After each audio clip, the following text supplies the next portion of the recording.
We're in.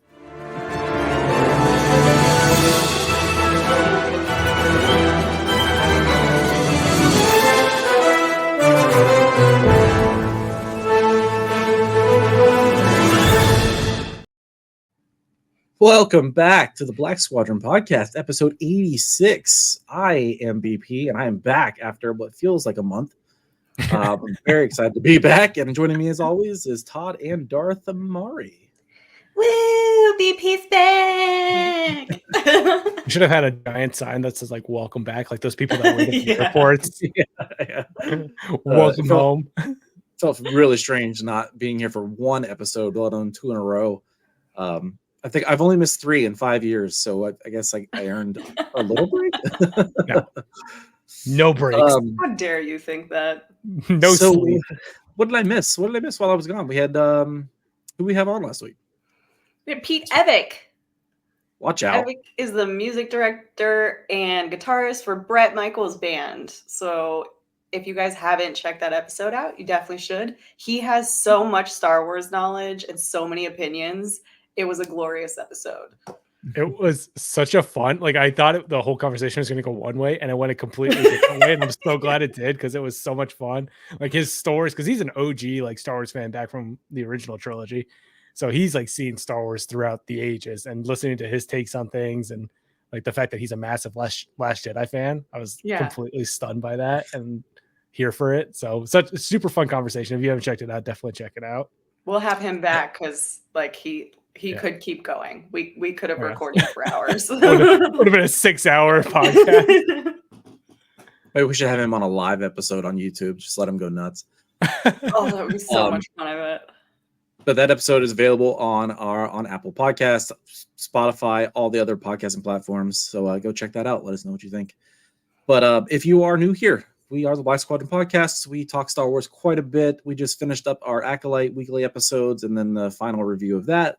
And then we've got a lot going on Star Wars wise. We have a show coming up here in 2.5 weeks. I think we're all 3 going to in Fairfax, Virginia, and we are going to meet Ray Park, and Mari is going to have him write on her. I confirmed with my tattoo artist. I'm gonna get Ray to sign my leg right next to my tattoo, and Billy's up to tattoo it whenever I say go. I literally can't wait for that weekend just to watch this happen. I have to figure out the logistics because Billy's like, we don't know where it's going to happen. And I'm like, I'm going to gingerly like walk around like nobody touch my leg. Take some hairspray and spray this Sharpie. It'll make it stick like a tattoo for a while. Yeah, but I don't want hairspray tattooed into my skin. Yeah, that's fine. You're fine. It's fine. I mean, is that really the worst thing? Tattoo over Sharpie, like. Yeah, we're fine. We're totally fine. Use the dark side. Come on. So what are we going to talk about tonight? We are going to talk about San Diego Comic-Con. It just happened. None of us went because we're not cool kids. But we followed along pretty closely. I think Todd was there virtually at all times. So, or just rapidly refreshing X, like every announcement and update. And if you're not in our Discord, this is a good reminder to join it because we were posting announcement photos and posts, and literally I felt like every minute something was going up for publishing, for toys, for shows, movies, Marvel. There is a non-Star Wars channel now, so we can talk about a little bit of everything because we're pop culture fans. So, but before we get into all the San Diego Comic-Con talk, let's hop right into the Mando moment. The Rogues of Mandalore is a Lucasfilm recognized costuming club dedicated to giving everyone a platform to share their Mandalorian costume. Our goal is to allow a broad array of crafting materials in our approved costumes and to provide accommodations to those on the spectrum or to those with sensory issues who struggle with certain fabrics or materials. Star Wars and cosplay are for everyone, and so is our club. Visit roguesofmandalore.com to join our Discord and to join our community. I love the Rogues of Mandalore. Just want to say that. So Mando moment. This is just a quick Mandalorian fact that you may or may not know. So today's Mando moment is, did you know that the Mandalorian himself, Din Djarin, is from planet Ak-Vatina? Now you know. Todd, let's hop into the San Diego Comic-Con info. All right. So yeah, San Diego Comic-Con just happened. Obviously, Star Wars never has like a massive presence. Like they're there, but it's not the Marvel aspect. We don't get all the movie announcements and everything that we get at San Diego Comic-Con. One thing we do get though is Lucasfilm Pavilion. So Lucasfilm does have a sort of little section of the convention center that they put up costumes and all sorts of cool things. So this year, the Acolyte just wrapped. Huge Acolyte presence at San Diego Comic-Con this year. We had costumes. People got a lot of good looks of the screen use costumes. So I know a lot of people who are trying to cosplay as the Stranger, trying to cosplay as Osha. Lots of good reference pictures I saw being taken. I saw someone actually like climbed up onto the like stand to get like close-up pictures. I was like, man, these cosplayers are built different. Whoa. I was like, risk getting thrown out of San Diego Comic-Con, but getting those reference pictures, 10 out of 10. I was really surprised to see that it wasn't in a case. Like most of the time they're in some sort of case. So yeah. I was at San Diego Comic-Con 15, 16, and 17, and that was Rogue One. I'm sorry. Yeah. Well, yeah. Rogue One, Force Awakens, and something else. They had them all just out like that. They were up high, but just out. Huh. People want those reference pics. So yeah, the Stranger costume though, you had Osha, a lot of the lightsabers, some of the like little tiny side props. Like I think they had some of like Osha's like toys from the flashback scenes. Really cool stuff. Big fan of that. Looking forward to seeing what people are able to do with those reference pictures. Like I said, Star Wars never has like a huge panel in terms of like movie announcements and things like that. But the one thing that they do tend to have is a publishing panel. This year, the Acolyte, again, the big thing that just happened. We got the Acolyte publishing program. So a bunch of tie materials to the Acolyte was announced officially. For the Acolyte, there's 2 novels and a comic. There's Wayseeker, which is an Endara and Vernestra story set 20 years before the Acolyte. And then I love how I was following this live on Twitter and I was like, oh man, it'd be cool if Yord and Jecki or like a young Yord was in this. And then like the next announcement that came out is that there's going to be a Yord and Jecki young adult novel. I was like, all right, never mind, forget that. That plan's out the window. So there's those 2 books, and then there's a Kelnaka comic. And Kelnaka is also going to be, I think, in the High Republic comics too. So he's a Wookiee. Obviously, Wookiees are old. So they're BP's getting all that Kelnaka goodness. And we're also getting an art of the Acolyte book. So they are bringing back the art of books for the series. Big fan of this. BP, obviously, you love this. I love this. Mari loves this. Everybody loves this. Huge win for the art of fans. Of all of these, there were some other announcements. There's some stuff for the High Republic. Again, the Acolyte and the High Republic are kind of go hand in hand. We wouldn't have the Acolyte without the High Republic, and we wouldn't have some of the new High Republic stuff without the Acolyte. Of all of this, of the Acolyte stuff, what are you most excited for? BP, we can start with you. The art of book, hands down. Not only the art of the Acolyte, but they also announced basically a volume 2 of the High Republic, the art of, because they already did 1, and now they're doing an updated version for all the new stuff we've gotten since then. So just feasting on art books right now, and I love that. I'm really excited for the Yord and Jecki book. I think after reading that and then rewatching the Acolyte, it's going to make their deaths even more impactful, which sounds really gross to say I'm excited for, but build a little bit more of that emotional connection to them and see how their relationship, I think, was one of my favorite in the Acolyte. Just kind of that back and forth, like when the first time we see Yord and Jecki together, and Jecki's just like, Yord, put your shirt on. Yeah, I suspect we'll get that joke again in the book, or something that like sets up for that to have an even bigger payoff in the series. So, Mari. Well, exactly the same as VP. The art of and the Yord and Jecki novel. I don't really care about Endara and Vernestra, so it's like hard for me to get excited about that particular novel. I think that book's going to be very interesting, though. I do too, but it's just like it's not of all of the books that I want to read, and I have on my shelf that I still haven't opened. Like that one won't be purchased probably ever. I feel like I feel like Wayseeker is going to hit harder for High Republic fans because Yeah. Vernestra is obviously the one character in the Acolyte that was in the High Republic, or in this first season of the Acolyte that was in the High Republic.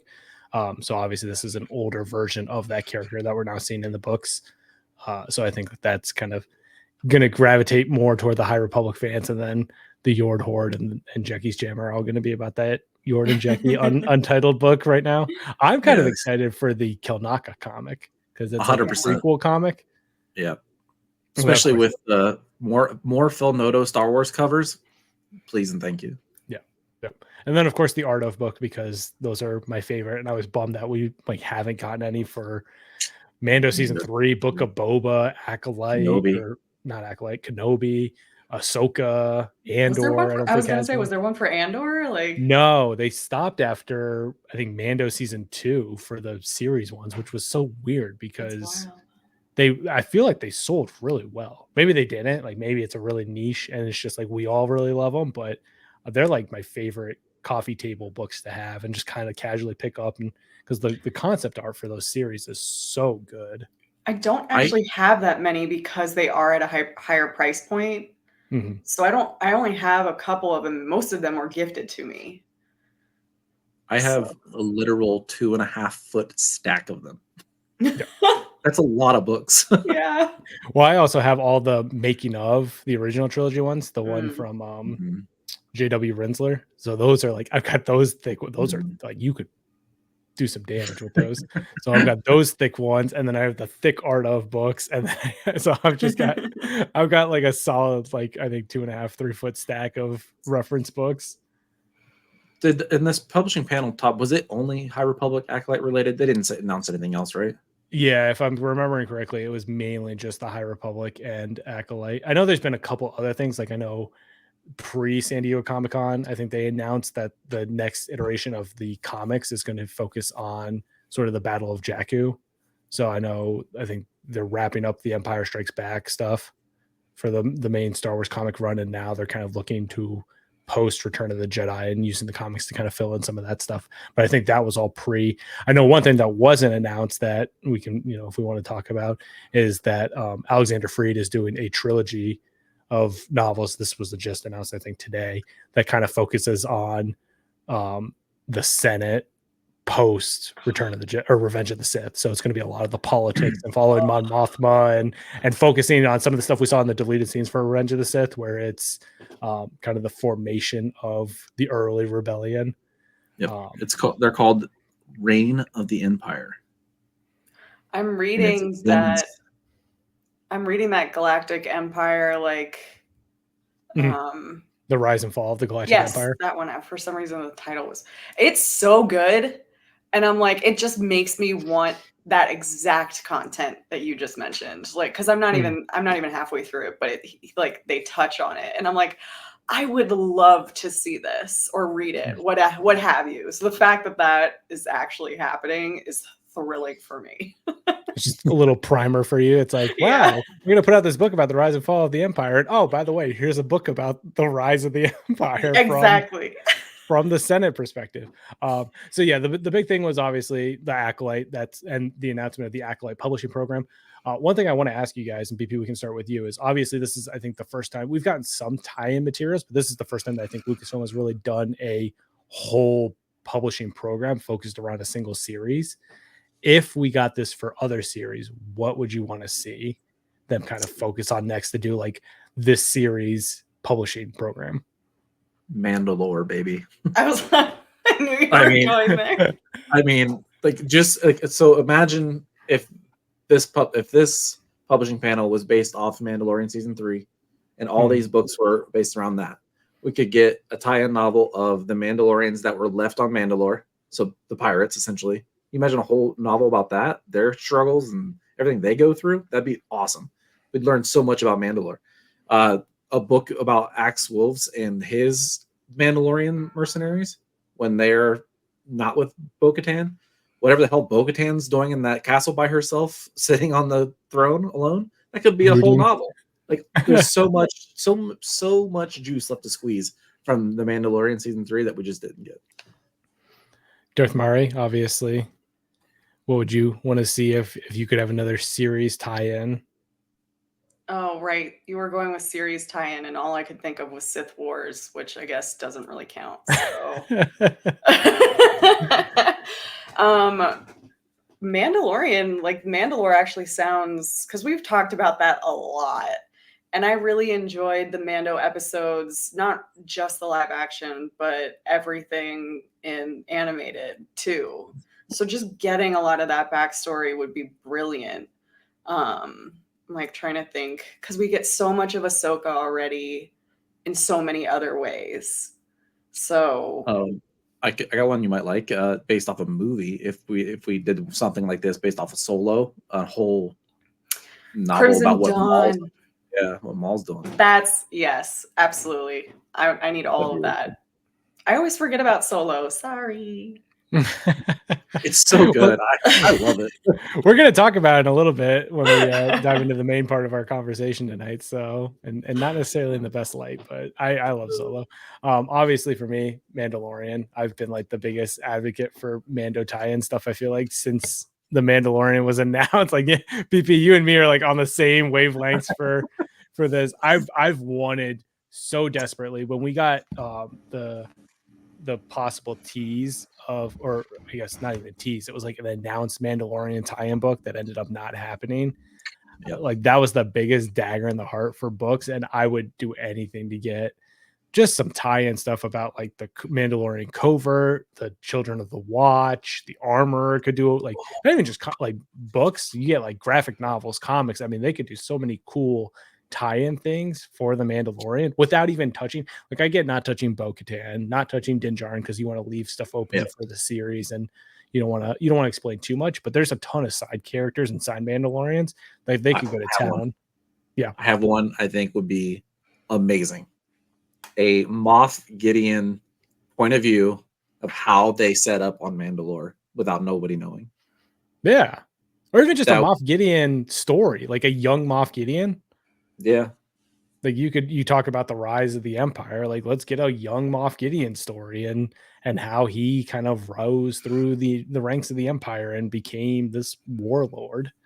Give us more Darth Vader with Moff Gideon. Tarkin and Gideon talking to each other. I mean, that would have been cool. I don't think their timelines match up at all, but that'd be really cool. Yeah, that's what I'm saying. I mean, I don't know. There's just so I love that we're getting a publishing program initiative around a single series. So I hope that this is kind of the first. They're going to test the water, see how it does, and maybe expand it to other stuff. Because I think we could have a lot of fun. And I will get back into reading again if we get Mando books. But that's kind of the big thing. There were some other panels we're going to talk about. There was the Hasbro panel, and then there's some Marvel stuff that kind of potentially has an impact on the Star Wars side of things that we'll talk about. So I'm going to toss it back to you, BP, to talk about the Star Wars toys that we got from San Diego Comic-Con. All right. So we can't talk about toys on the show and not do some sort of cargo hold, right? So I guess what we'll do for cargo hold is we'll just talk about what we've picked up since we've talked the last time. So we'll start with Darth Mari. What'd you pick up? I picked up this adorable little pin, which you can only see on the YouTube video. I don't know if I posted it in the Discord. I did post it in the Discord because I was like, how cute he is. That's actually a good reminder. Thank you, Mari. If you are listening to this on your phone, just so you know, everything we're about to talk about has photos. So if you want to see what we're talking about, pop over to our YouTube channel, fire it up. All right, go ahead, Mari. I also got invited to play the Star Wars RPG with another podcast group. And so I bought the core rule books, 2 of them, because I can't half-ass anything. Like they pretty much have the same stuff, but that rule book is Rock Radio, right? Yeah, Rebel Rock Radio. Shout out Steve. They're beefy. They have bookmarks in them. Like, let's see the cover. Oh, it's got Ben and Anakin on the cover. Oh, they're so heavy. Oh no, it's got the art on it. I'm gonna need that. I have a mighty need. They are they're hard to come by. So like Amazon probably only has 4 left of Edge of Empire. And that one's the more expensive book. And then There's 2 Force books. of Destiny you should be able to get without a problem, and that one's like half the cost, despite being almost exactly the same size. Credits are of no concern to the Black Squadron. VP, I will fight you on Amazon for those books. Credits are no concern over here. All Yeah, right, you did anything else, all I Mari? have. Nope, that's all I have. So Todd? So I picked up, okay, so we're going to talk about, a lot of these are tied to the announcements from San Diego Comic-Con because I have no impulse control when it comes to, whenever I see something cool that's announced by Hasbro, I'm like, man, I don't need that. And then like 5 minutes later, I'm like, nah, I need like 8 of those. So I don't want to talk about what the announcements were, but to kind of, you might get an idea for those watching. I picked up a couple Mandalorians. So I got the Mandalorian Fleet Commander to add to the collection because I have way too many Mandalorians. And then the next 2 are a little bit more for what I'm probably going to order as soon as, because I don't believe it's up for pre-order yet. But one of the things that was announced will complement these. But I have the Mandalorian Judge TVC figure, which I believe is a little inaccurate to the actual character, but we're just going to roll with it. Is the cape in there? Yeah, it's kind of hard to see, but it's like you can kind of Soft good or molded? Soft goods. And we're here for soft goods. And then the last one that I picked up, and I kind of need this because I got Din Djarin's N1 Starfighter, but I got the Mines of Mandalore Din Djarin, which also has a soft goods cape. So really excited about this. So I'll probably swap out my Din Djarin that I have in the N1 right now and throw in this guy, because right now I have the molded cape one and he does not fit that well. I support all these choices. Listen, and then I also pre-ordered the Shriek-Hawk 4-pack, which I believe was announced before San Diego Comic-Con. Yeah, it was 3 days before. Is that Walmart? No, that one is I think it's everywhere. So Amazon, your big toy retailers, and then also Walmart and all that. The one you're thinking of is the Black Series 2-pack is Walmart. Oh, yeah. Okay. I forgot to mention my pre-order because I have no impulse control. And as soon as Darth Vader, the new Vader Hot Toys was released, I pre-ordered that. It's so cool. It's so cool. Exclusive deluxe. I was like, I'll just get the cheaper one. And Sean was like, if you're going to do it, just do it. Like, go for it. Sean. We don't need that kind of encouragement. Right? I was like, you're an enabler. And then the last thing I picked up, I guess I picked these up since we last recorded as a group, but I kind of, after talking to the Punch of Chewy folks, got into Star Wars Unlimited. I know they were hyping that up when we talked to them. So I decided to get the Shadows of the Underworld, I think is I forget the actual name. Shadows of the Galaxy. Shadow of Galaxy. Yeah, Shadows of the Galaxy. So I picked up the pre-release pack, which had, I think, 6 booster packs in it, and then a couple of like other nice things. And then I got the 2-player starter pack that comes with a Moff Gideon and a Din Djarin deck. So really excited. Don't know how to play this game at all, but the cards look really cool. I got a couple of really shiny ones that I like. I had no idea. They're so shiny. They're so pretty. I had no idea like how any of this was like the rarity, because that's part of these card collecting games is, rare pulls and all that jazz. Yeah. So I was like pulling these cards. I was like, oh, this one's cool. This is shiny. Oh, this one's even shinier. Oh, this is. I'm glad I didn't get a showcase, because I would have been like, oh, this one's cool looking, and then I would have been like, oh, this is a $400 card. Let me just, Yeah. It's so shiny. It's so shiny. I like this card. And then it was like, maybe I should sell this as soon as I found out how much it's worth. Well, Todd wasn't the only one who got the bug after we talked to a bunch of Chewy folks. I also picked up a pack or a box. I guess, what is this? 2-player starter box. Couldn't believe I found it at my local game shop for amazingly low prices, considering if you look them up online, the prices are crazy. I also got 4 packs. And then I got these really cool, and I believe Todd got them too. They're penny sleeves, but they have the Mandalorian card art. Well, that's not. There we go. The Mandalorian card art on them on one side, and the other side is just clear. So really cool. Like Todd, I have no idea how to play this, but the card's so cool, and I'm really excited to keep collecting them. Maybe one of these days we'll have to get together and just play it. Figure it out. I figured it out. Yeah. Fairfax Comic-Con. Fairfax I don't know if I'll Comic-Con. have a set before then. Oh, I'll yeah, give you my will. Moff Gideon deck so that I can just beat you with Din Djarin. Be like, you won't win. Nope, I'm destroying you with Moff. Last thing I picked up was it's in pieces because it's not together yet, but I got a Vibro resin printed Vibro blade for my Mandalorian kit. It also came with the printer threw in the smallest knife ever. All right. I don't know, man. It's a utility knife. All right, so let's get into some of the announcements. Oh, before we do, huge shout out to my coworker Luke. One of the nicest guys you'll ever meet in your entire life. So shout out to Luke. He deserves all the happiness in the world.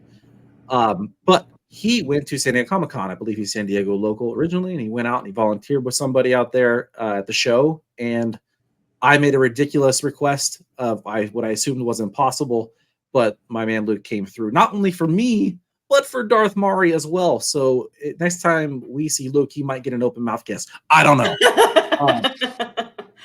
But he picked Darth Mari and I the 25th anniversary Darth Maul and Sith Speeder San Diego Comic-Con exclusive Black Series.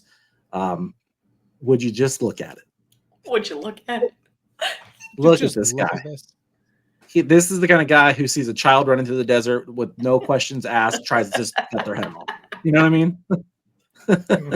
I love the packaging design of the nod to the original. What was this? Was it the Power of the Force or was it the actual Phantom Menace toy line from the original? Phantom Menace toy line. Well, so it was the Phantom Menace toy line because I know another one that they had that's the Hasbro Con exclusive is the like Power of the Force or whatever. Yeah, the packaging, everything looks great. I'll keep this in box. I don't know about you, Mar. What do you think you're going to do? He'll be in the box, yeah. Yeah, maybe get ready to sign it. I'm like, what? I have so many things I would love to get him to sign. All of them. Just roll up with like your arms full of stuff, being like, "Hi, Ray, can you?"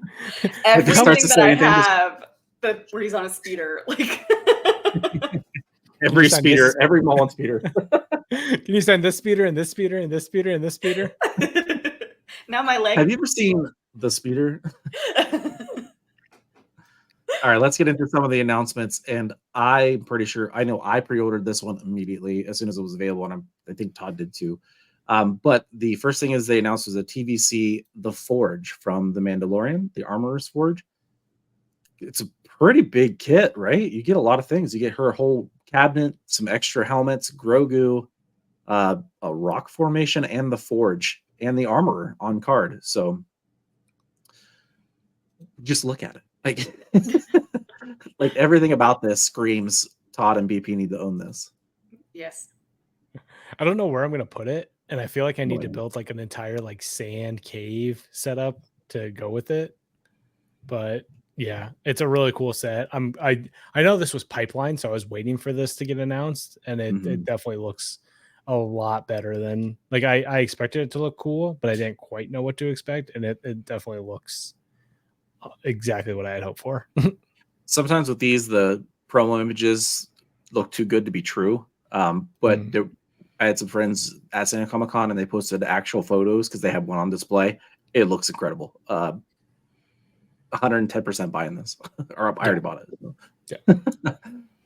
Yeah. Next up, they announced a Din Djarin and Blurg TVC set, and can confirm that the Blurg does fit in the TVC Razor Crest if you did purchase that. So That's can confirm. And the TVC Din Djarin does fit in the Blurg's mouth. It does. Soft good cape, so you can sit him down anywhere you want. But just another great. The Blurg looks fantastic.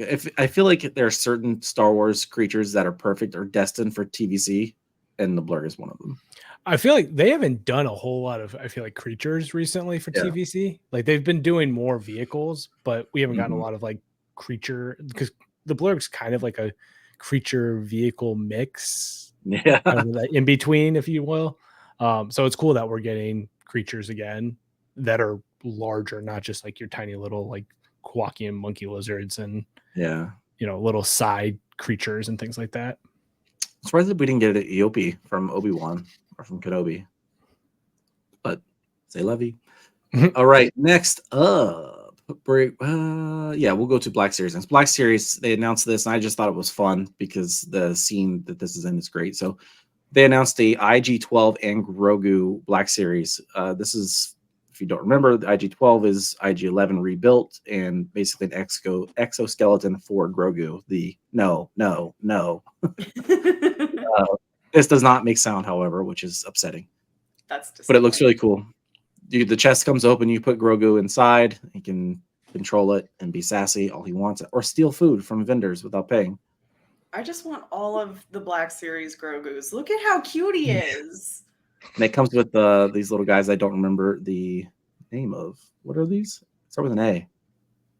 Anzellans. Anzellans, yeah. No, squeezy. I love that I can just like randomly, like, I can't remember a bunch of things, but like, yeah, Anzellan, that's something that in the back of my mind. Like, what's that small creature that says no squeezy? All I could hear was Babu. All right, next up, Black Series. There was, just for the record, there was a lot more stuff announced, but I feel like we didn't want to go through every single thing, so I just picked out some things that I liked. Next up would be the Black Series Imperial Armored Commando, because these are basically Mandalorians wannabes. But I thought this Black Series looked great.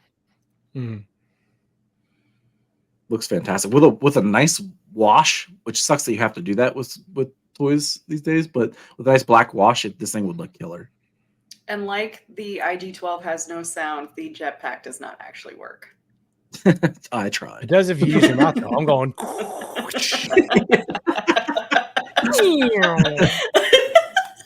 You'll just see me running around my house making sound effects.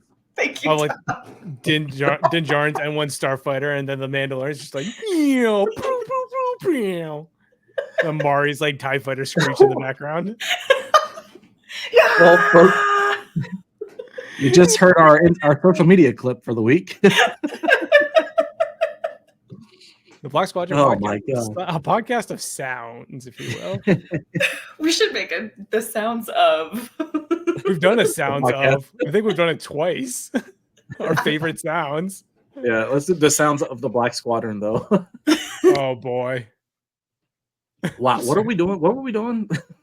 Toys. Toys. Some kind. All right. Technically, this was not a San Diego announcement. It was a couple days before, but it's Mandalorian. We had to talk about it. They announced the Moff Gideon Imperial Light Cruiser hallway, which comes with a Mandalorian privateer, which wasn't in that scene, but neither here nor there. I'm pretty sure this is just a Tantive 4 painted gray, by the way. But what are you going to do? But just look. The Mandalorian TVC that comes with it, the on-card, looks really cool. This shot here looks fantastic. Yeah. Star Wars doors for the win every time.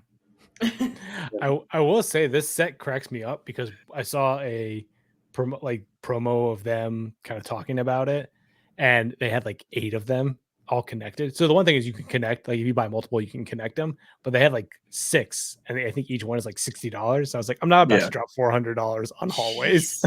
No, not today. But if I ever do, then you'll know I won the lottery. That's how. Why is Todd posting 7 hallways? Oh, wait a minute. We're gonna upgrade our StreamYard now. I won't tell anybody, but there'll be signs. There will be signs. There will be horrific Star Wars related signs. But that's pretty much it for the Hasbro panel. A couple other Black Series announced from Andor. Pretty much just Andor, I think, and Ahsoka. Yeah. There's a really good Ahsoka that I didn't put on here from in her all white. It looks spot on. So definitely check that out. It's in our Discord. So go to Discord, go to the cargo chat. Bing bong, Bob's your uncle. Todd, let's talk about the Avengers and Star Wars. Okay. So, like I said at the top of the show, Star Wars usually does not use San Diego Comic-Con to do a lot of announcements regarding TV shows or movies. Marvel does. Marvel has had a very well-known presence at San Diego Comic-Con. The Hall H panel is kind of like the mecca, if you will, for Star Wars or for Marvel fans, not Star Wars fans. one of those announcements was kind of the next phase of the Avengers. What's that going to look like? And one of those is Avengers Doomsday. So you're going to have Doctor Doom coming back into the back into the MCU and all that. The reason we talk about this, we're not a Marvel podcast, so we don't care about that. Other than Pedro Pascal is going to have a role in this, so he's everywhere. Like, the reason we're talking care, about this, but we're not talking about that here. We're not. Well, maybe we'll do a separate, Black Squadron pop culture show. The reason we're talking about this, though, is the Mandalorian Grogu is the next Star Wars film that is slated to come out.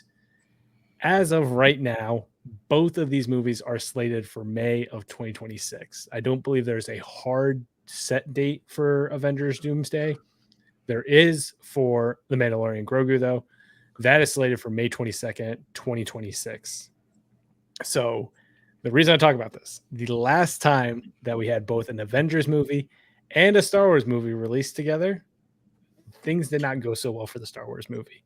They was back in 2018. So we had Avengers Infinity War, which came out on April 27th, 2018. We all know how the Avengers Infinity War Endgame went, made over $2 billion. For Star Wars, we had Solo, A Star Wars Story, which came out on May 10th, 2018, and only made $393.2 million. It is the only Star Wars movie under the Disney era that did not make at least $1 billion at the box office. So the reason that I say that is if things kind of stay where they are, where Mandalorian Grogu comes out end of May, Avengers Doomsday comes out closer to the beginning of May, we're going to kind of have that same time between Avengers and Star Wars again. Both movies are going to heavily feature Pedro Pascal. Obviously, that could be a bit of a problem from a marketing perspective. So, do you think that they will push Star Wars for Avengers, or do you think they'll keep it? Keep in mind, I believe there is also an untitled Star Wars movie slated for December 2026. So, do you think that they will push kind of the whole Star Wars timeline, release date, calendar in order to accommodate Marvel so that they aren't competing with each other? Obviously, they're both owned by Disney, so Disney has a vested interest in trying to make as much money as possible. And clearly, things did not go so well the last time they did both of these. BP, we'll start with you. Do you think they keep the same release date, or do you think Star Wars gets the bump? I wouldn't be surprised that they both get bumped to a different date because, things happen. But I think this time will be different for two reasons. One, the Mandalorian Grogu movie has already begun filming, and Marvel, I don't think are even close to even starting. And two, in terms of them coming out at the same time, Marvel's in a vastly different place than they were for Infinity War. That was peak Marvel, that was taking over the world Marvel. And Solo, I think everyone was just confused why we were getting that movie anyway. I also think it was poorly advertised. Yeah, I don't think so it was advertised. well, Right. one of the biggest issues with Solo was I think it was Lord and Miller were the original directors, and then Disney and them kind of couldn't come to an agreement, and Lucasfilm on the direction of the Solo movie. So that's when they left the project, and then Ron Howard came in and basically had to redo the whole movie. So the budget got insane for basically doing the movie twice, which aided the marketing. The marketing was like the Denny's marketing. Yeah. Dude, that was a dagger. Yeah. Well, obviously there's some other things that played into Solo. It was right after The Last Jedi, which for some was a very polarizing film, and as far as the fandom is concerned. And The Last Jedi was in, I think, December of 2017 when that came out. So this was 5 months later. So there was the idea of we had The Force Awakens, then Rogue One, then Last Jedi, then Solo. So that was kind of, are we getting a little Star Wars fatigue? So there are obviously, like you said, BP, a couple of different factors that might have played into Solo underperforming. I think it's still Ron Howard's highest grossing film ever. Yeah. For sure. He's still for him, career wise, great film. And still to make 400 million or almost 400 million is great, but it definitely had those issues with the budget that resulted in, I think, it being considered kind of a flop for Disney in terms of the box office. Yeah. It's tough to go against Marvel because Marvel has got to casuals, you know? Yeah. Mhm. Like, I feel like Star Wars is still pretty niche, even though it's quite large. To us, it's massive. But to like just regular moviegoers, it's like it's Star Wars. But Marvel, I felt like really integrated into like pop culture. Yeah. So I don't like the idea. I don't want them both to come out in May. I mean, I would love to not have to wait personally because I can handle it as an adult. I can see both movies. But I know some people can't. Do you think that they would push Mando and Grogu if they're due? Like for whatever, let's say everything's on pace and there's no delays. There's no, because like you said, I mean, there's a chance that one or both are going to get delayed. Do you think that they would push Mando and Grogu, or do you think they would push Avengers? I still think Avengers, because if I don't know this to be true, but if you want to do a summer blockbuster, right? The Avengers Doom is going to be that. So if I was in charge, I would push quote unquote that to June or July to do the summer blockbuster. I do think the untitled Star Wars movie is going to get blown to Alderaan before we see that movie. So all right. Same question to you, Mari. Do you think that Avengers stays and Disney, Star Wars gets pushed, or vice versa, or do you think they both stay? I think Disney is banking on the fact that Mando and Grogu already has a massive following, and everyone who loves that show is going to see that movie regardless. So they're going to capture that huge audience, plus a lot of the casuals. But at the same time, they're going to get every casual of Avengers, which could make up a similar like crowd. So I don't know that they move either of them. I bet they'd pull the exact same BS stunt and release them within a month of each other. Do you think they almost try and make it like, I think of like the last event that we had that was two movies releasing. Obviously they were like on the same weekend, but the Barbenheimer and like how they leaned into the marketing for Barbenheimer. Do you think that because Pedro, obviously the big draw with Doomsday is Robert Downey Jr. is coming back to Avengers, which that's going to pull, I think, a lot of people that have been kind of checked out since Endgame back in. Do you think that they would potentially lean on Pedro, because Pedro Pascal is playing Reed Richards in the Fantastic Four, which will have a degree of importance in the Avengers moving forward. And obviously he is Din Djarin in Star Wars. Do you think that they would lean on someone like Pedro Pascal if they are going to keep them both in May? It's like hit or miss, because people see like Daddy Pedro and it's like, do they play on that? Because that's really like the fandom's love of him is more like that picture as opposed to like the unifying force such as Iron Man / now Doom.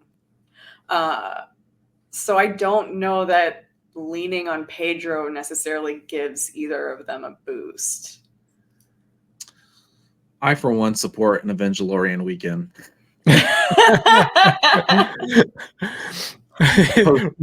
Somebody call BP. Could you imagine? What are the popcorn buckets going to look like? Grogu. Doom with Yoda baby Yoda ears. Yes. Grogu sitting on top of Doom's head, or Reed Richards, like Pedro Pascal is the Mr. Fantastic with like holding a Grogu. Dr. Doom's costume, but slightly more Mandalorian style armor would be so dope. You could just Avengers. You heard it here first. You could just put Din Djarin with like the green cloak for Dr. Doom, and you basically have almost the same style outfit. What if it was a Mando helmet, literally with the mask as its like face? Listen, speaking of that, so Deadpool Wolverine is out now, and the popcorn buckets have been unhinged. There's Headpool, there's Deadpool, there's Wolverine, there's Baby Pool, there's a taxi cab, there's a Wolverine fleshlight, essentially. Please do this for the Mandalorian Grogu movie. Make as many ridiculous popcorn buckets as you want. I will purchase them all. Please. BP needs them. Yes. Todd, what do you think? Do you think they'll push? I do think that they would push Star Wars. I think Avengers has like it's tricky because Star Wars and Marvel have both kind of taken over May. Star Wars from a historical perspective because all of the original trilogy and prequel era and sequel movies came out around, or I guess sequel was moved to December, but the original trilogy and the prequel trilogy kind of had a chokehold on May. Mhm. And then Marvel kind of came in. It was like, hey, we're May now because Star We Wars like is May. taking. We like May, and Star Wars is kind of doing its own thing. So we're gonna just step on right in and take that. So I almost feel like now Star Wars has become associated with December. Like I believe The Force Awakens, The Last Jedi, and Rise of Skywalker all came out in December. So if they want to create that same atmosphere to a degree, like that holiday blockbuster, and they don't want to touch the summer, they want to focus on the end of year one.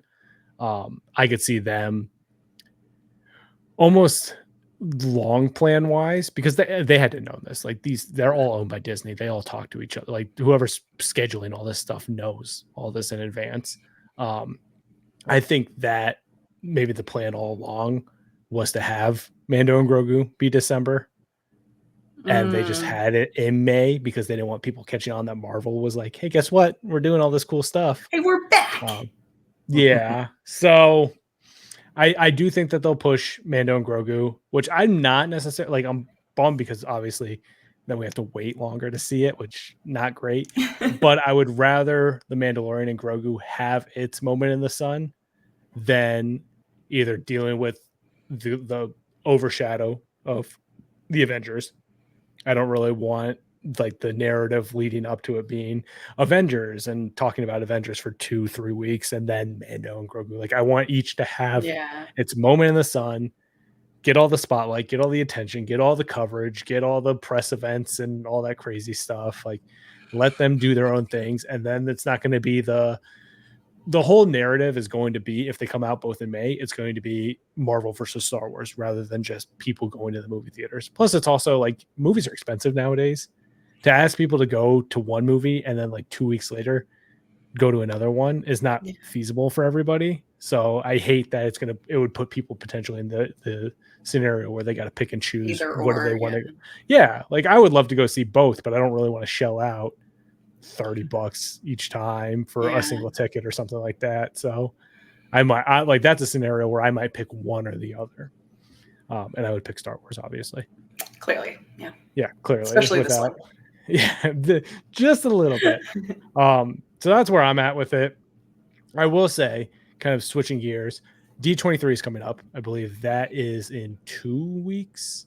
So not this weekend, but the following weekend is when D23 starts. Star Wars does have and Lucasfilm have a bigger presence at D23. D23 is like Disney's Comic-Con, more or less. It's San Diego Comic-Con, but Disney and only Disney. So they'll talk about the parks. They'll talk about, Disney dining, other Disney projects, and Star Wars obviously has a presence there.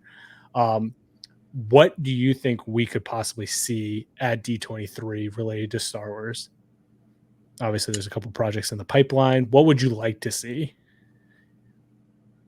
I mean, I would love, I'm a broken record at this point, just as much Mandalorian content as possible, whether that be about the movie, about the series, some new books, whatever, however D23 does their business, just give it to me. Give me what I want. Darth Murray.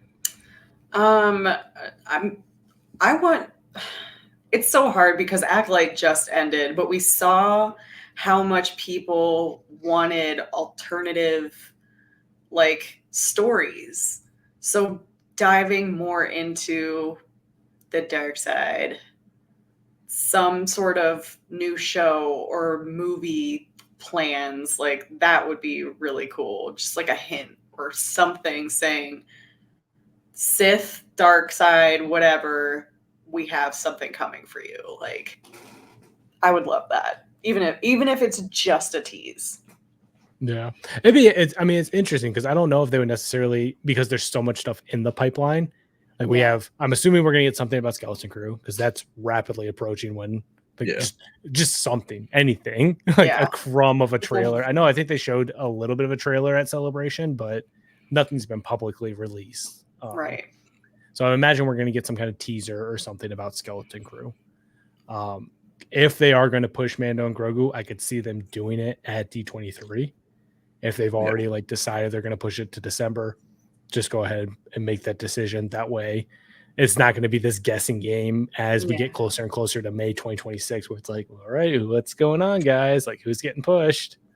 You know, I just remembered there was a rumor recently of a new animated show that could be coming about. That'd be really cool to hear about. Yeah. Yep. So there's the possibility of the new animated series that I think is kind of set around the Clone Wars era, if I remember correctly. So is that Andor season 2 obviously is something that has been, I think, working on reshoots / wrapping up those reshoots. So that's something that's coming soon. Ahsoka season 2 was announced, so we might get some info about what that might look like, when we could expect that. Acolyte obviously just wrapped up. I can imagine if they are going to renew it for a second season, we could get that announcement at D23, where it's like, go through all the announced stuff, go through Skeleton Crew, go through Andor, go through Ahsoka. And then like, as we're getting ready to wrap up shop, call it a day, they're like, oh, and by the way, and then like throw up like Acolyte season 2 or something like that. The Acolyte will continue. The Acolyte will return. Hashtag Acolyte renewed. Yeah, something like that. Like I could very easily see them using D23 if the plan is to have a second season of the Acolyte, to announce that. So it's going to be, I mean, it's like I said, D23 definitely leans into the Star Wars a bit more. So we're going to be eating good, which I feel like, and it's going to be crickets for an eternity. It's Skeleton Crew. It's like we're going to feast and then just massive famine. We'll persevere like we always do. Yeah, we're gonna have the sound compilation of just us making various Star Wars noises.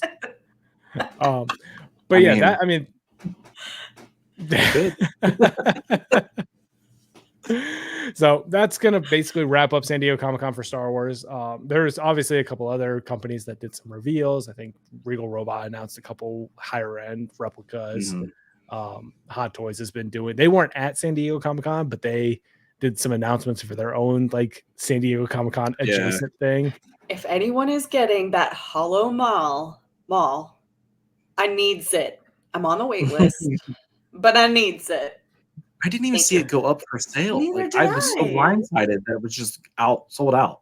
I don't think they announced the actual on sale time. They just said what day it was going up for pre-order. And then I just was scrolling through and I was like, oh wow, that's on wait list. That was quick. It was only $150. I would have. Yeah, I think it's really cool looking. If you don't know what we're talking about, Hot Toys put out a holographic Maul. He's standing. He's fully cloaked. He's got his arms crossed. It looks really cool. I'm really bummed that I and Darth Mari do not have it. Yeah. There was literally nothing dropped about it informational. I didn't even see that there was a date drop. If there had been a date drop, I would have been checking my phone because I know it was limited release. But I didn't realize that they had announced a date for it. So crazy. It's so cool too. It looks like an unfinished 3D print with the layer lines, but so the light gets pushed through it like it should. But yeah, it's San Diego Comic-Con is come and gone. I'm curious to see what's going to be on the slate for D23. I think it's going to be a very busy D23 for Star Wars. And then after that, it's going to be Skeleton Crew. It's going to be Andor, and then Celebration, honestly. Like maybe something in the winter, depending on when Skeleton Crew wraps up and when they want to get Andor out. But it's a lot of exciting stuff on the horizon for Star Wars fans. I can't wait. It's gonna be a good time. All right. Well, I think that's going to do it for our episode this week. We'd love to hear what your favorite reveals were for San Diego Comic-Con. So tweet at us, tag us on Instagram, join our Discord, tell us all about it, however you want to do it. We'd love to hear what you guys thought. Just go off of that. You can find us on Facebook, Instagram, X, TikTok, Threads, anything and everything. We're there. I think we're still on Tumblr, by the way. I haven't updated it in like 5 years, but we have a Tumblr. That's a thing. But yeah, there's a link to our Discord on our website, blacksquadronpodcast.com. and on all of our social media platforms and our bios. Speaking of social medias, where can everybody find y'all? Mari. I am at Frosty Britches with a Z at the end on everything. Todd. I am at Todd Knows Best. And it's the nose like the one on your face. And I am on everything and probably talking about the Mandalorian or posting pictures of food. At the same time. One and the same. Yeah, same, but different. And I'm BP the Maker everywhere, anywhere, and everywhere on the internets. But yeah, however you're watching this, if you're watching us, like and subscribe. If you're listening to us, go ahead and give us a 5-star review. And I guess until next time, just remember, the Force will be with you always.